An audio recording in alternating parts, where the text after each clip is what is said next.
Bismillahirrahmanirrahim. Assalamualaikum warahmatullahi wabarakatuh. Waalaikumsalam warahmatullahi wabarakatuh. Alhamdulillah wassalatu wassalam ala Rasulillah wa ala alihi wa sahbihi wa man walah wattaba'a hudah wa ba'd. Pertama, saya sangat senang hari ini, sore ini saya kedatangan alumni, sudah saya kenalkan tadi. Ini namanya Haki. Nama lengkap kamu siapa, Ki? Haki Lutfi Rahman. Haki Lutfi Rahman. Panggilannya Haki. Di pondok panggilannya apa? Haki juga? Haki juga. Lutfi? Haki juga. Haki juga. Namanya Haki, ini murid saya. Saya datang ke sini 2020, dia kelas 1, kelas 2 MTS. Kemudian sampai kelas 3 kemudian pindah pondok lain. Saya ke Mesir, dia pindah pondok lain. Saya balik ke Mesir, dia masih di pondok. Lalu mendengar kabar dia mau ke Mesir, alhamdulillah. Dan insya Allah dalam waktu 5 harian lagi, ini mau berangkat ke Mesir. Nanti saya mau dengar, barangkali kamu perlu motivasi, perlu pencerahan. Ini kakak kelas kamu ya. Bagaimanapun dia pernah hidup di sini, jadi dianggap bagian dari pondok ini. Dan saran saya, ingat nanti kamu kalau udah selesai belajar, jangan sampai lupa ke sini lagi. Ngisi lagi, ya kan? Nanti dengan orang yang berbeda tuh. Ada ini jadi ustazah lah, yang ini jadi ustadz, yang udah kemana. Saya sampai sekarang, pondok saya nggak pernah saya lupakan. Kalau saya diundang ke pondok, saya datang. Disuruh ngisi ceramah di hadapan santrinya, saya datang selama nggak ada halangan. Karena bagaimanapun pondok itu adalah orang tua kedua. Jangan pernah melupakan pondok karena dia adalah tempat kita belajar yang mendidik kita waktu remaja. Jadi saya harap ini nanti gak sampai lupa dengan tempat asalnya. Dan gak lupa juga dengan pondoknya yang di sana. Di daerah mana? Jakarta. Daerah Jakarta. Dia bagian dari sana, bagian dari sini. Saya sengaja merekam ini supaya menjadi nasihat yang barangkali mudah-mudahan nanti diingat oleh siapapun santri saya yang mau ke Mesir. Ya, kita doakan dulu mudah-mudahan santri Darul Arham setahun, 2 tahun, 3 tahun sampai selanjutnya ada yang pergi ke luar negeri. Amin. Menuntut ilmu itu jangan puas di negara sendiri, harus mencari pengalaman di negara orang lain. Budaya yang berbeda, sumber pengetahuan yang berbeda, metode yang berbeda, kita belajar itu semua supaya kita pulang ke Indonesia menjadi orang yang bermanfaat untuk orang banyak. Saya ingin berikan nasihat, dengarkan tong. Kunci belajar itu, kalau kamu tahu, nggak banyak sebetulnya. Kalau pengen berhasil, 1, kamu punya Tuhan, Allah Subhanahu wa Ta'ala. Kalau mau berhasil dalam hidup, jaga hubungan baik dengan Allah Subhanahu wa Ta'ala. 1 yang paling pokok. Caranya gimana? Sholat 5 waktu jangan pernah ditinggalkan. Kalau Allah memerintahkan, tunaikan. Kalau Allah melarang, jangan tunaikan. Kalau Allah melarang, jangan lakukan. Allah memerintahkan, lakukan. Salah, kepleset, gimana caranya? Karena kita bukan malaikat, bukan iblis. Manusia punya kecenderungan baik, punya kecenderungan Nanti kamu kalau di sana jaga hubungan baik dengan Allah Subhanahu wa Ta'ala. Jangan lupa sholat, jangan lupakan baca Al-Quran. Jangan sampai kayak orang muslim yang main TikTok 2 jam, Instagram 2 jam, Facebook 2 jam, apalagi YouTube 3 jam, 4 jam, 5 jam, Qurannya kagak dibaca. Hubungan baik dengan Allah itu menentukan bagaimana kita berhubungan dengan sesama hambanya yang lain. Kalau hubungan kita baik, hidup kita akan baik. Hubungan kita jelek, hubungan kamu dengan Gusti Allah jelek, hidup kamu akan jelek. Kalaupun terlihat kamu punya duit, punya harta kekayaan, sukses, punya popularitas, terkenal di mana-mana, hubungan dengan Gusti Allahnya jelek, kamu pasti akan jelek hidup kamu. Karena semua yang dilihat orang sukses, terkenal, punya duit banyak, jadi anggota dewan, itu bukan kesuksesan yang sesungguhnya. Kalau manusia mencapai ke puncak kesuksesan duniawi tapi dia lupa dengan Tuhannya, pada hakikatnya dia adalah orang gagal. Ingat tuh baik-baik. Yang kedua, Allah Subhanahu wa taala menjadikan orang tua sebagai, dua tanda petik ya, bukan mana yang sesungguhnya, perwakilannya di muka bumi. Jadi setelah kamu bangun hubungan baik dengan orang tua, bangun hubungan baik dengan orang tua. Nok, tong, dengerin. Kalau pengen berhasil, niatkan. Kalau belajar, dimanapun kamu belajar. Mau di Mesir, mau di Indonesia, mau di Jawa, mau di Tangerang, dimanapun. Niatkan dalam hati, aku ingin berbakti dan membahagiakan orang tuaku. Itu saya yakin kamu gak akan gagal. Asalkan kamu belajar tentunya.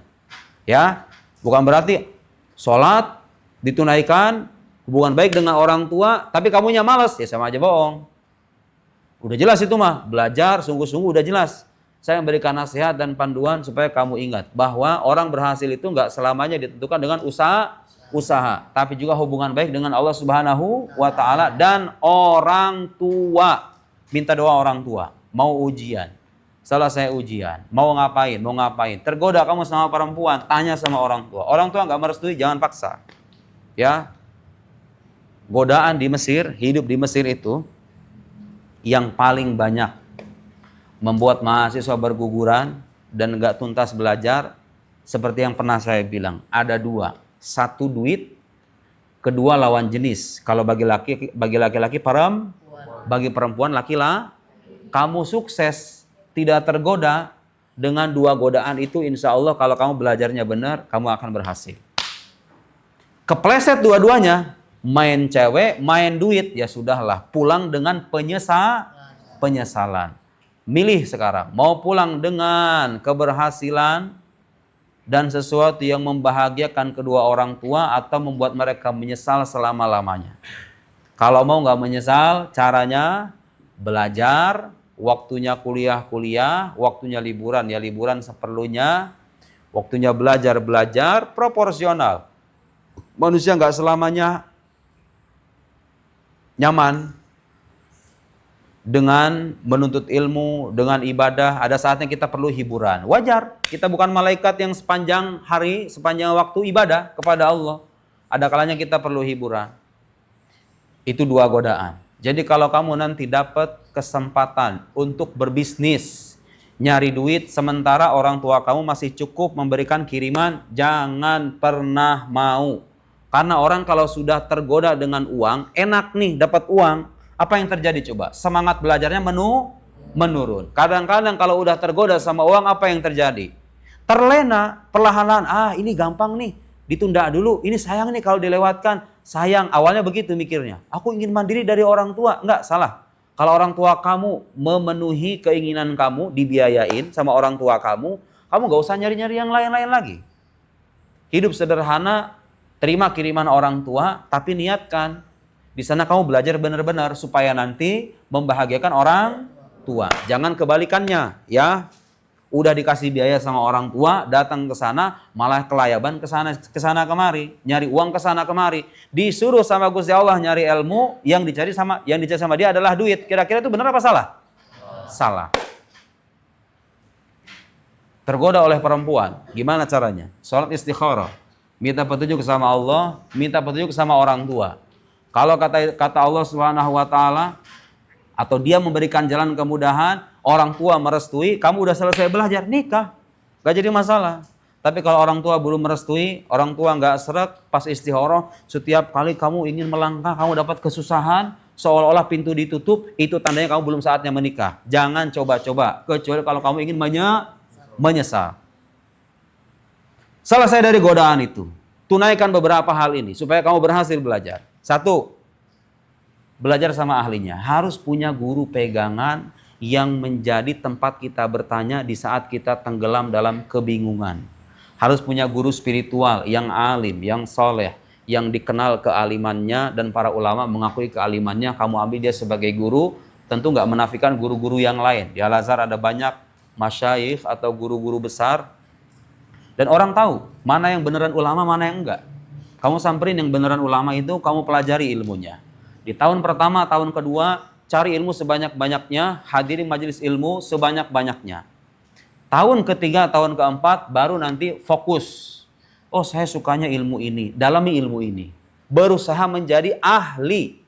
Belajar ilmu apapun, ilmu fikih, usul fikih, tafsir, balaghah, semuanya. Selama menjadi ahli, kamu akan menjadi orang bermanfaat. Jangan jadi ulama yang setengah-setengah, kiai yang setengah-setengah. Disuruh ngajari ini nggak bisa, karena dulu belajarnya setengah-setengah. Paham nggak maksud saya? Belajar yang fokus, tapi di tahun pertama, tahun kedua cari semuanya, dipelajari semuanya. Terutama ilmu-ilmu dasar. Nahwu, sharaf, balaghah, mantik, ilmu alat. Ilmu alat kamu udah matang, itu ibarat kunci. Kalau kamu udah pegang kuncinya, gudang bisa kamu buka. Paham nggak maksud saya? Ilmu alat. Nahwunya mantap, sharafnya mantap, balaghahnya mantap, mantiknya mantap. Oh, sudahlah itu. Tinggal mengembangkan, mencari gudang-gudang yang beragam itu. Gudang itu maksudnya hazanah keilmuan Islam ya. Itu ibarat gudang. Kuncinya itu ilmu alat, ilmu nahwu, sharaf, balaghah, mantik, dan ilmu-ilmu yang ilmu usul fikih dan lain-lain. Pelajari ilmu-ilmu itu. Kalau mau jadi pelajar yang berhasil, jangan hanya menjadi pelajar yang pasif. Tahu nggak artinya pasif? Cuma ngedengerin doang. Ada kan yang belajar begitu kan? Gurunya ngajar, dia juga datang. Selesai gurunya ngajar, taruh bukunya, besok belajar lagi, didengerin lagi, besoknya ditaruh lagi, terus menerus begitu. Gak ada sesi dia berdiskusi dengan teman. Gak ada dia berusaha untuk belajar berbicara, belajar menyampaikan, belajar mencari buku sendiri. Baca buku cuman buku yang diajarkan sama gurunya doang, itu nggak bakal berhasil. Pelajar yang berhasil adalah pelajar yang mandiri. Yang apa? Mandiri. Gurunya ngasih tahu ada kitab bagus ini kitab ini bagus, dicari. Kalau saya dulu kayak begitu. Saya baca buku, di footnote-nya ada keterangan buku ini, saya cari di internet. Kalau ada di toko buku, saya datengin toko bukunya. Ada dosen ngejelasin, dosennya bagus, saya deketin. Kadang-kadang dapat hadiah dari dosen bukunya. Begitu. Jadi belajar yang benar itu harus aktif, jangan pasif. Belajar mendengar, belajar bicara juga harus. Belajar menulis. Karena ilmu kita itu kalau udah kita dapat, disampaikannya ke orang hanya dengan dua cara aja. Satu dengan lisan, kedua dengan tulisan. Benar nggak omongan saya? Kalau lisan kamu nggak bisa nyampaikan, ceramah kamu nggak bisa, nulis juga nggak bisa. Apa yang terjadi? Ilmunya manfaat apa enggak? Nggak manfaat. Jadi milih salah satu. Ima bisa belajar, menyampaikan ceramah, atau bisa menulis. Salah satunya. Di mana kecenderungan kamu ambil di situ. Selebihnya apa? Tambah ibadah dengan ibadah-ibadah sunnah supaya Allah menolong kita di saat kita susah. Sholat duha.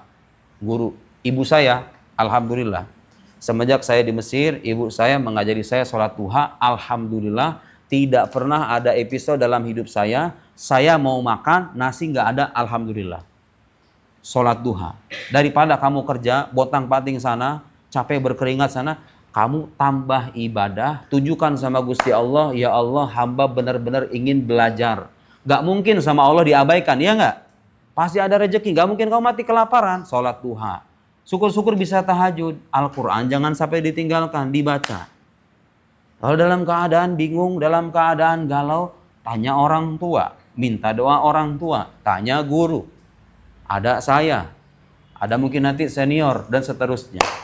Jadi kunci belajar di Mesir itu sangat mengandalkan kesadaran dan kemandirian. Karena godaannya banyak. Di sana itu gak ada yang nyuruh kamu belajar, gak ada yang nyuruh kamu sholat, gak ada yang nyuruh kamu pergi ke kampus. Semuanya itu berdasarkan kemauan diri sendiri. Kalau kamu gak bisa memanfaatkan kebebasan itu, kamu akan menjadi sampah di negeri orang. Tapi kalau kamu bisa manfaatkan kebebasan itu untuk belajar sebebas mungkin, nyari buku sebebas mungkin, kamu akan jadi orang berhasil. Apa cirinya orang berhasil? Dapat ilmu, bermanfaat bagi orang lain, juga bermanfaat untuk diri sendiri. Pulang kepada Allah Subhanahu wa taala dalam keadaan ridho dan diridhoi. Hidupnya lempeng, taat dengan agama, itu orang berhasil. Gak peduli duitnya berapa. Gak peduli orang mandangnya apa. Selama kamu manfaat. Ilmunya manfaat untuk diri sendiri. Manfaat untuk orang lain. Membuat hidup kamu semakin baik. Itu artinya kamu belajarnya berhasil. Dan memang itulah yang diinginkan oleh agama kita. Itu nasihat dari saya. Sekarang mari kita dengarkan Ustaz Haki bicara. Untuk kamu semuanya. Bisa gak? Deg-degan nggak? Nggak deg-degan. Bagus. Jangan dulu naksir. Saya udah bilang, godaan dia adalah perempuan. Jangan lihat-lihat kamu. Awas, tergoda-goda. Tiba-tiba nanti ketika liburan di DM, ya kan? Perkara bahaya itu. Ya. Ayo Aki, mau menyampaikan apa sama santri-santri? Baik, Assalamualaikum warahmatullahi wabarakatuh. Waalaikumsalam warahmatullahi wabarakatuh.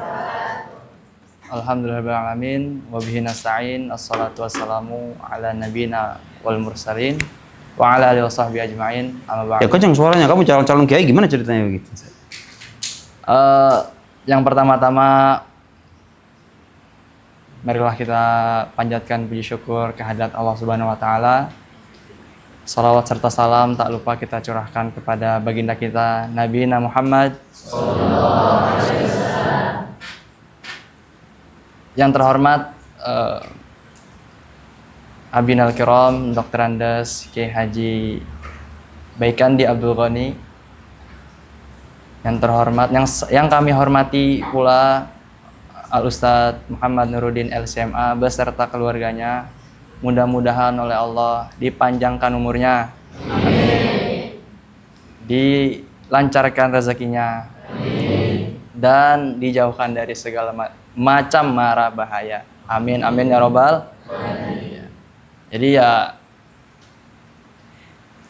mendoakan orang, ketika kita mendoakan orang, nah itu malaikat bilangnya apa? Wa alaika, dan kamu juga. Jadi ya kalau ada orang gitu berdoa amin jawab, atau sering-sering doain orang, karena nanti apa yang kita doakan ke orang lain itu juga bakal berdampak ke diri kita. Sahih. Nah, gitu. Apalagi ini yang kita doakan guru kita, salah satu orang yang paling berjasa di hidup kita. Ya, sedikit saja dari saya untuk penguatan pentaki, dan perkenalkan, nama saya Haki Lutfi Rahman. Biasanya kalau di sini dipanggil Haki. Saya itu seangkatan sama Ustadz Ermus. Tahu kan ya? Ya. Kalau yang perempuannya Ustazah. Kamu jangan senyum-senyum. Senyum, saya udah curiga nih. Cewek-cewek nih.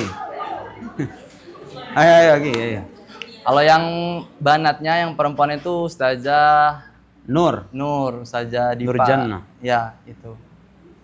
Ya mungkin di sini masih ada yang kenal kalau kayak Kak Okta, Kak Bayu, terus juga siapa ya?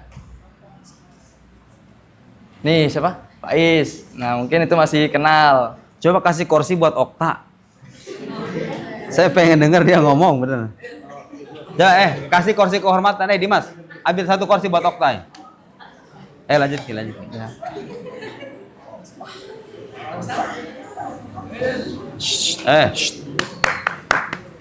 Nggak panjang-panjang. Saya hanya ingin menyampaikan sedikit aja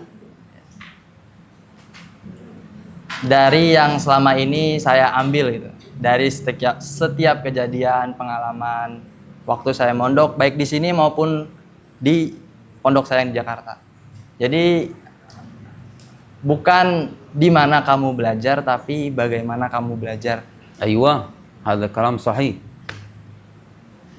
Mau kita belajar di tempat pendidikan atau ya yayasan-yayasan besar, pesantren besar, tapi kalau dari diri kita nggak ada keseriusan, sebagaimana yang Ustadz Nana bilang tadi, ya sama aja. Tapi kalau kita ada keseriusan, kesungguhan dalam belajar, meskipun di pondok pesantren kecil kurang terkenal, tapi sungguh-sungguh insya Allah. Saya itu ya dulu itu kan Arham ini nggak segini banyak muridnya. Berapa dulu kamu waktu pertama dulu berapa? 50. Oh, kamu datang 50? Iya. Saya datang tuh berapa? Lebih nambah. Nambah berapa? Kurang tahu. 50 orang. Oh tak? 50 orang dulu. Ya Allah ya Karim.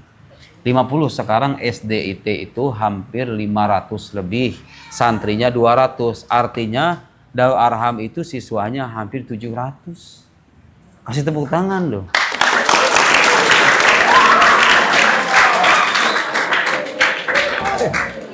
Abah bersih, udah, cukup. Ayo. Dan di pondok saya yang di Jakarta juga sama, pondok ya belum terkenal, masih kecil, nggak kayak pondok-pondok di Jawa gitu yang kayak Gontor, Lirboyo ataupun apapun itu ya yang selama kita kenal. Ya tapi alhamdulillah mungkin karena doa dari guru, orang tua dan juga alhamdulillah gitu kan. Ya mungkin bagi saya ini suatu pencapaian gitu. Karena yang pertama saya bukan dari pondok besar, bukan dari pondok terkenal. Orang tua saya juga bukan orang yang punya harta lebih, sederhana. Bisa kuliah, alhamdulillah bisa kuliah ke sana itu ya suatu pencapaian buat saya. Berkat doa guru, orang tua. Dulu itu waktu di pondok ini, sedikit cerita aja, nggak banyak-banyak, karena ini dadakan.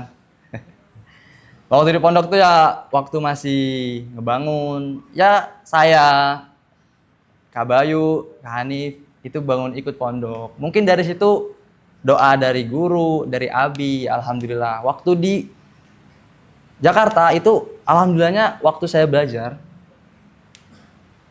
alhamdulillah langsung paham. Mungkin berkat dari doa itulah, dari saya mengabdi ke pondok, baik itu secara tenaga maupun pikiran, ya alhamdulillah kayak gitu. Dah, segitu aja mungkin yang dapat saya sampaikan. Mohon doanya buat saya, terkhusus umumnya buat kita semua. Semoga proses belajar kita dilancarkan, amin. Diberikan kesabaran, amin. Ya selalu dalam lindungan Allah, amin ya rabbal alamin. Terima kasih kepada teman-teman, adik-adik yang udah meluangkan waktu dan memberikan doa kepada saya. Semoga apa yang udah antum dikasih, dibalikin sama Allah. Wallahul muwaffiq ila aqwamit thoriq. Assalamualaikum warahmatullahi wabarakatuh. Waalaikumsalam warahmatullahi wabarakatuh. Jadi dengarkan ya. Ini nanti mudah-mudahan ada siswa-siswa lanjutan kan dari sini. Saya berharap minimal 1 atau 2. Jadi kamu tuh mondok tujuannya itu bukan jadi ustadz semuanya. Nggak seru kalau semua jadi ustadz, bener nggak? Semuanya belajar ke Mesir, saya juga nggak bakal bangga kamu ke Mesir semuanya. Tapi minimal ada 1, 2 atau berapalah yang melanjutkan belajar agama secara lebih serius. Karena di Mesir itu surganya ilmu. Bukunya murah-murah, ulamanya banyak, sekolahnya gratis, biaya hidupnya terjangkau. Apalagi yang pengen? Udah. Makanya sekarang tuh membludak di sana banyak siswa. Tapi ingat, Al-Qahira idza lam taqharha qaharat. Kairo itu kalau tidak kamu taklukkan, dia akan menaklukkan kamu. Dan sudah banyak orang-orang yang takluk sama Kairo. Pulang bingung mau ngapain. Gara-gara apa? Gara-gara waktu di sananya nggak serius belajar. Kalau dapat teman kayak begitu, kamu jaga jarak. Tetap berteman. Bukan berarti dihindari begitu. Enggak. Kamu jaga jarak, cari teman yang betul-betul visinya, tujuannya adalah belajar menuntut ilmu. Jangan tergoda oleh fulus, saya ulangi nih. Jangan tergoda oleh lawan jenis, karena kalau kamu tergoda oleh fulus waktu di sana, kalau kamu pulang, datang membawa ilmu, ilmunya beneran, datang membawa ilmu, itu fulus, ngintil, tahu ngintil nggak? Datang sendiri, kamu cari, dia datang sendiri, fulus itu. Kalau pulangnya membawa ilmu. Kalau pulangnya membawa kebodohan, apa yang terjadi? Susah nyari fulus. Waktu di sana kamu bisnis, untung banyak, fulusnya banyak. Tapi fulus itu habis apa enggak? Habis. Ilmu kalau sudah menjadi kemampuan, habis apa enggak? Enggak. Yang ada dia semakin bertambah, semakin diberikan keberkahan. Jadi jangan jadi orang bodoh, dikasih kesempatan belajar malah nyari duit. Sebaliknya, kalaupun terpaksa kamu mencari duit, carilah seperlunya, jangan berlebihan. Gunakan kesempatan belajar dari Gusti Allah itu untuk menuntut ilmu, jangan dibalik. Duit dicari, ilmunya diabaikan. Ia nyesal nanti. Tergoda oleh perempuan, kalau kamu tergoda oleh perempuan terus meyakini ini perempuan cantik banget. Gak ada tuh yang kayak begini. Susah lagi nyarinya lagi susah lagi. Bohong. Kamu kalau pulang membawa ilmu, menjadi orang berilmu, perempuan yang 20 kali lipat kecantikannya jauh lebih banyak. Bener gak? Yang sekarang kita pandang cantik, setahun, 2 tahun, 3 tahun, 4 tahun yang akan datang, yang berkali-kali lipat kecantikannya jauh lebih banyak. Jadi jangan tergoda. Selesaikan belajar, serius belajar, supaya kita bisa menjadi orang yang bermanfaat, dan hidup kita tidak terbuang secara sia-sia. Sekian dari saya. Mudah-mudahan bisa menjadi motivasi dan nasihat yang berguna. Santri semuanya jangan patah semangat. Dengarkan, tidak penting kamu di mana belajar, tapi yang penting adalah bagaimana kamu belajar. Banyak orang-orang berhasil di luar sana terlahir dari sekolah yang tidak ternama. Bahkan terkadang tidak layak fasilitasnya. Ada nggak? Banyak orang di luar sana, di sekolah-sekolah elit, keluar dari sekolah, biasa-biasa aja kemampuannya. Kenapa? Kenapa bisa begitu? Ini fasilitasnya mewah serba ada, yang ini terbatas apa adanya.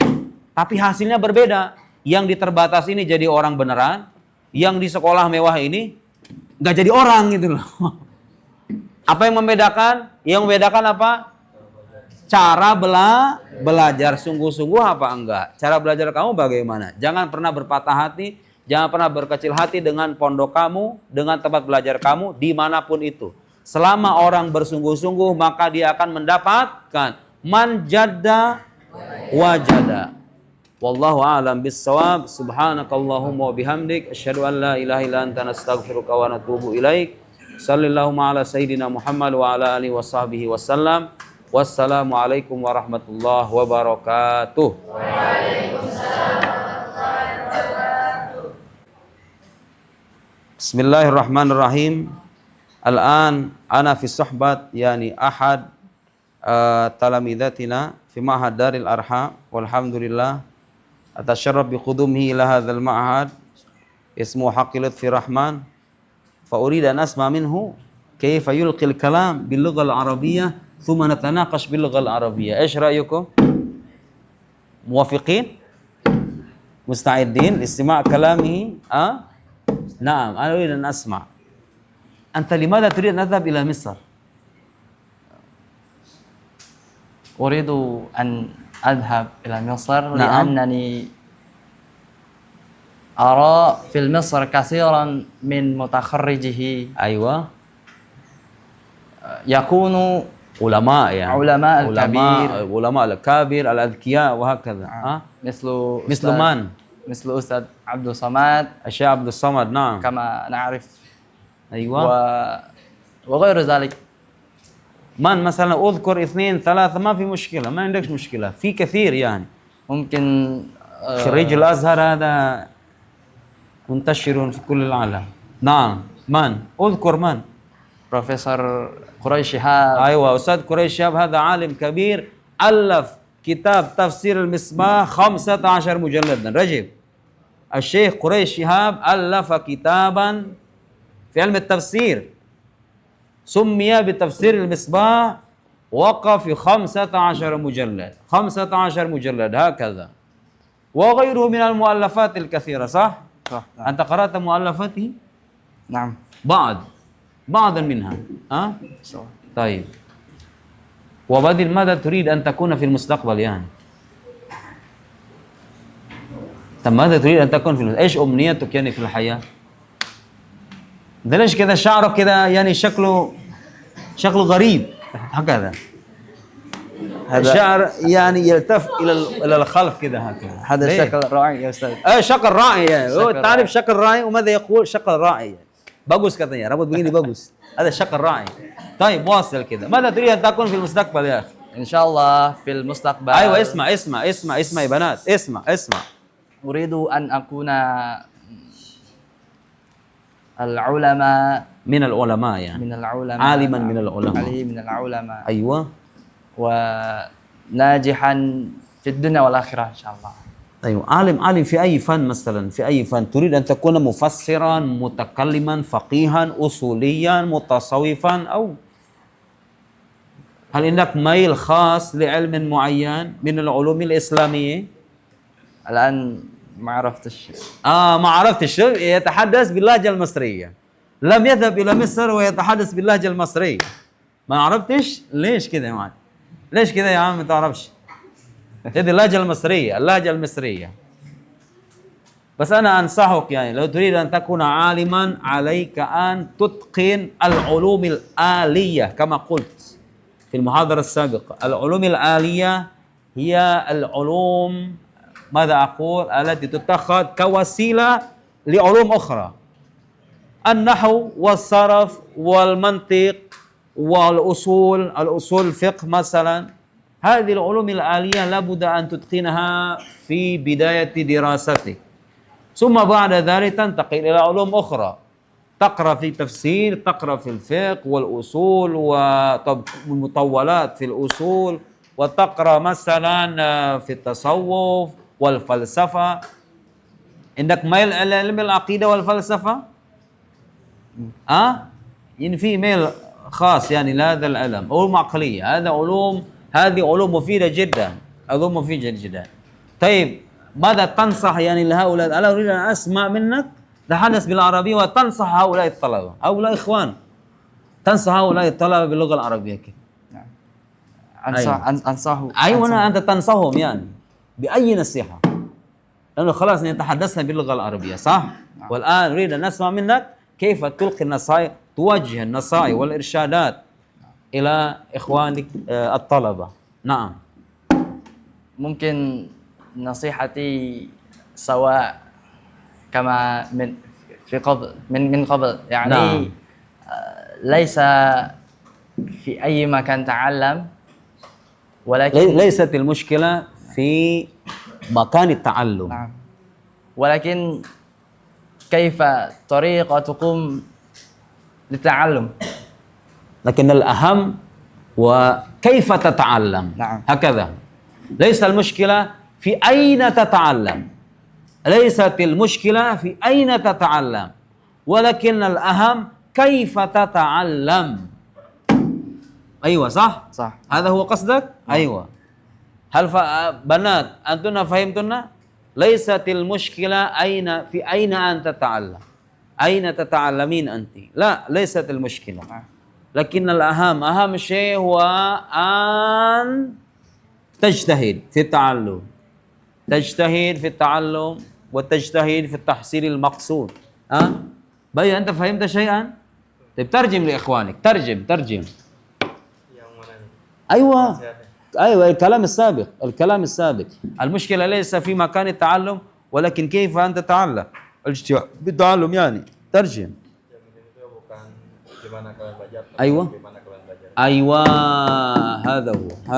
هذا هو يعني أهم شيء طيب إن كلمات أخرى نعم سأزيد أيوة زيد أيوة لماذا أقول ذلك يعني لأن الله تعالى قال في القرآن الكريم يا يحيى خذ الكتاب بقوة اهتم الكلمة بقوة ليس قال الله تعالى يا يحيى خذ الكتاب بالبيئة أيوة ليس كذلك أيوة جميل هذا كلام جميل يا أخي أنت صرت مفسرا يعني يا يحيى خذ الكتاب بقوة لم يقل ماذا قلت يا يحيى خذ الكتاب بالبيئة أيوة بالبيئة هو لم يقل هو يقصد اسمعنا يا بنات يقصد سيدنا يحيى لما أمر الله سبحانه وتعالى أن يتلقى يا يحيى يقول مخاطبا يا يحيى خذ الكتاب بقوة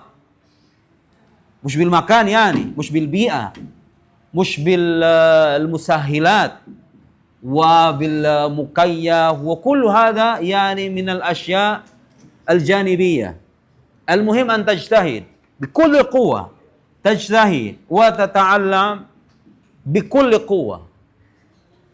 لا تلتفت إلى مثلا صغار المكان وعدم اشتهار المدرسة وهكذا. لا تهتم ولا تلتفت بالأشياء الجانبية، بل الأهم هو أن تجتهد وتتعلم بكل جهد بقوة. نعم جميل، هذا جميل، هذا جميل. أي واصل الكلام، أريد أن أسمع. يجاد آخر؟ Mungkin خلاص. أيوة، واكتفى بكلامه. وشكرا على هذه الفرصة الثمينة. أنا أسعد يعني وأتشرف بقدوم هذا الطالب النبي إن شاء الله، وأتمنى له مستقبلا مشرقا إن شاء الله. أتمنى له مستقبلا مشرقا، ونتمنى ذلك للجميع إن شاء الله. شكرا، والسلام عليكم ورحمة الله وبركاته.